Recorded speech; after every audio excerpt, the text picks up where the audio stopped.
Welcome to Opinion Central. I'm John Diaz, the editorial page editor for the San Francisco Chronicle. With me this afternoon is Amy Farah Weiss, a candidate for mayor in the June 5th election. Welcome. Appreciate you coming. Here. We just had an editorial board with Amy, and we talked about a number of issues, but there was one that was really your main focus, and that is housing. Give us a sense. Voters want to know what solutions you have to this enormous housing crisis in San Francisco. Right. Well, first off, I want to direct people to go to weissformayor.com, where they can see these outcomes and initiatives that I've developed, and they can actually add to shaping what I've developed as a framework for how we can judge the performance of the next mayor. I'm calling it an outcomes tracker. And so I have created 12 different categories, and at the top is actually addressing the encampment and shelter shortage crisis. So that's something that really is a top issue for me, is stabilizing that encampment and shelter shortage crisis, which is also a public health and safety crisis. And then I have next on that outcomes tracker focusing on affordable housing development and anti-displacement. And so one of the things that I'm really pushing for right now is that if we do any upzoning, we need to figure out a new path of financing so that we can afford to work with developers and say we can get 50% affordable in new developments that are upzoned by creating these financing mechanisms of 0 to low percent loans, which is something that the city already does with the small sites program, where we acquire housing that is on the market and at threat of displacement for the tenants. And we actually invest in these loans so we can purchase these buildings, and they're 0 to low percent. So over time, it's paid back. It's not just a tax credit. Because currently we have two pathways that are used for financing affordable housing development. One of them is market rate development, where we have inclusionary, and Mark Leno and HAC were the people that really pushed forward that idea about a decade ago, so that when we have a new housing development, we say there has to be up to 15, 19% inclusionary. Then there is a path where we get federal tax credits that pay for an affordable housing development, but it's only for very low income housing.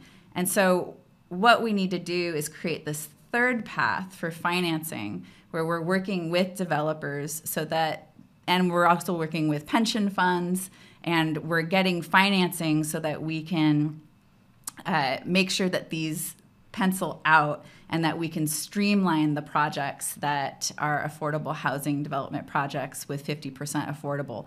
So no other candidate is saying right now that 50% affordable in upzoning is possible, and that's because we need to create new financing mechanisms. We could do that with a state bank, and that's something that I hope that maybe our next governor is Delane Easton, and our next lieutenant governor is Gail McLaughlin, because we need to have a state bank or a way to loan out money and use the surplus we have at the state level and capture money from corporations that went from 35% tax rate to 21% tax rate, and put that money into developing our cities in San Francisco, in California. So that public bank is something that we can aim for as part of this financing mechanism, as well as working with pension funds. San Francisco has $500 million that is currently invested in fossil fuels that we've been focusing on trying to divest from, and we can work with SFers and the pension fund to be able to invest in this affordable housing. Well, let me ask you, if this kind of investment is so good for people who are financing it, why aren't the conventional banks doing it? Why does the city need to get involved if it really would be a better investment than, say, fossil fuels? Oh, well, currently the big banks want to have a huge return on investment when they invest in housing. And so if you look at our housing goals for low income, mid income, and market rate, you'll see that San Francisco is something like 200%. We've fulfilled our goals for market rate development, and the market is not going to develop the housing that we need for our workforce and families. And so we have to guide that financing. And currently, the banks and the developers are saying it doesn't pencil out for us to do 50% affordable.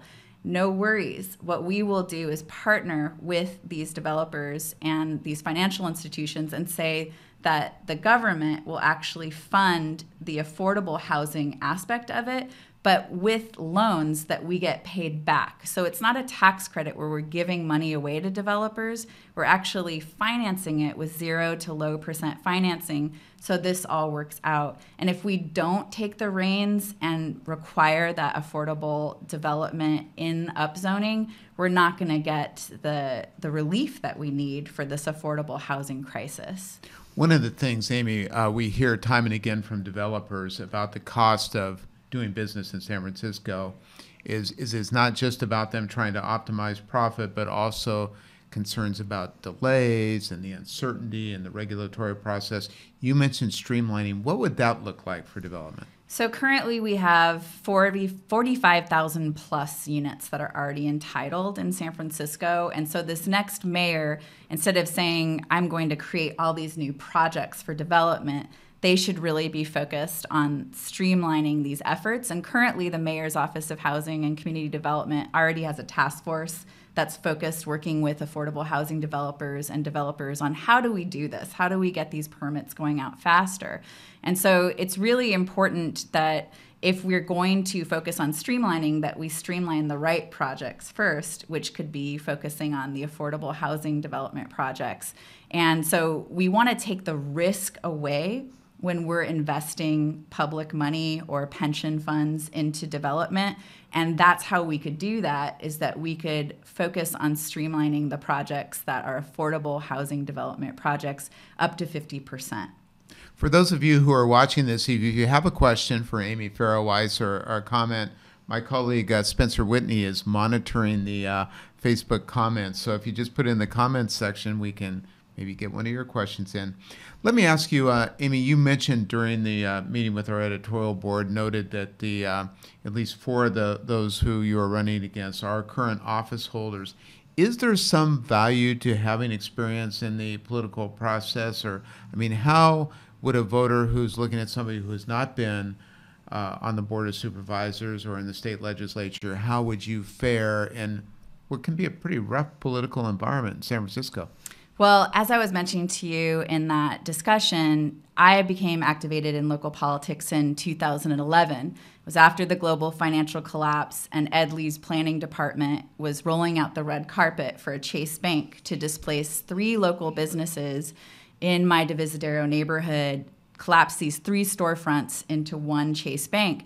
And so I made this connection between the national and the local in terms of politics. And I've been working to shape policy from the outside of City Hall and in the inside. I've been invited to be on working groups before and have been in offices and come to City Hall to speak at public comment at the Planning Commission and at the Board of Supervisors. So I have a track record that people can look up at weissformayor.com. You can also go to YouTube and see this collection of video that I am on record asking for common sense solutions for Airbnb. I am on record fighting against corporate giveaways. I am on record fighting for affordable housing development. So I do have a track record. It's just that I've been outside City Hall doing the work, rolling up my sleeves to figure out the policies and to help shape them. And then the last 2.5 years, I've been focused on working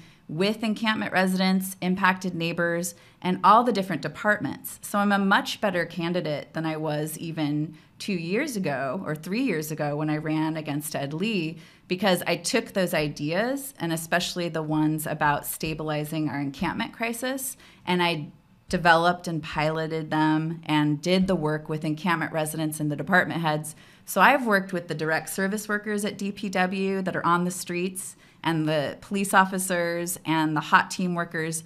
I work with them. They're all frustrated as well with the directives that are coming from City Hall. And then I go and meet with Mohammed Nuru of DPW and try to meet with Barbara Garcia of the Department of Public Health. but that got blocked by someone inside of City Hall who didn't want me to meet with her.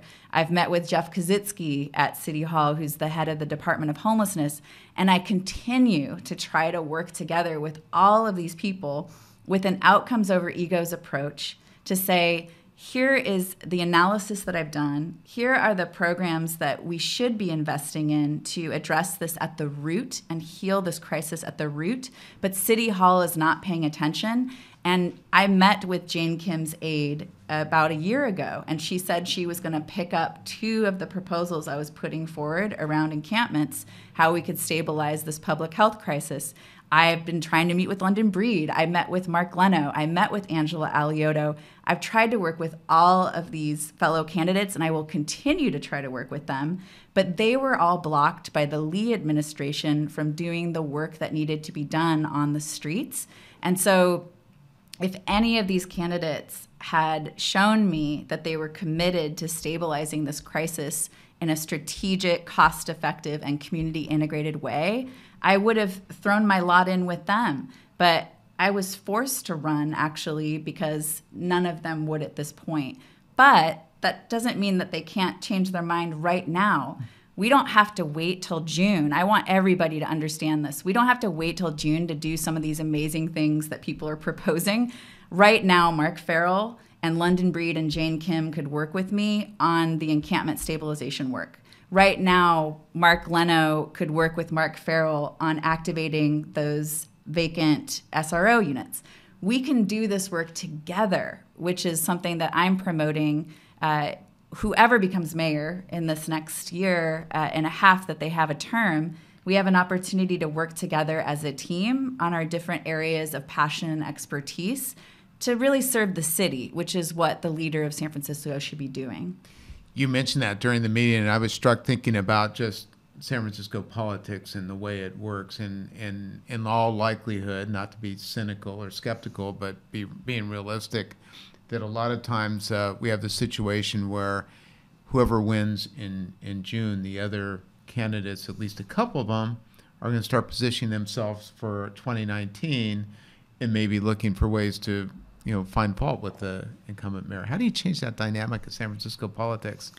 Well, you ask for something different, first of all, and you ask all the candidates to pledge to work together no matter who wins in June. And the other thing that I really want to stress is if you go to weissformayor.com, like I said, there's an outcomes tracker that I've developed. And I would love to partner with the SF Chronicle and the San Francisco Democratic Party, the DCCC, unions, and different Democratic clubs and organizations where we create this framework so that whoever becomes mayor in June, we're tracking their progress on these deliverables over the next year. And currently I have 12 categories and I have about 43 different outcomes that we would track. And so together we can show progress over this year. And what I'm asking is for your readers and viewers to go to weissformayor.com and actually review that outcomes tracker and help shape it, because it's an iterative document. We want to build it together and then share it. And 2 of my supporters have been helping me. We're translating it into Chinese and into Spanish. So that'll be available in April so that we can get a broader participant rate. Quick final question, because during the meeting you asked a question that few candidates are willing to answer, and that's with ranked choice voting in San Francisco. Your button says vote 1, 2, 3.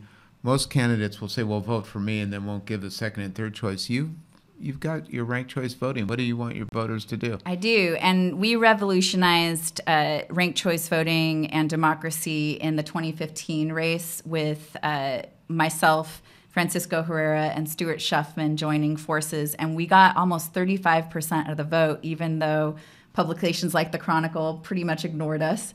But there was a movement. And so that was that ranked choice voting of the 3 of us. And now I'm promoting vote 1, 2, 3 for equity. And that's myself, Jane Kim, and Mark Leno.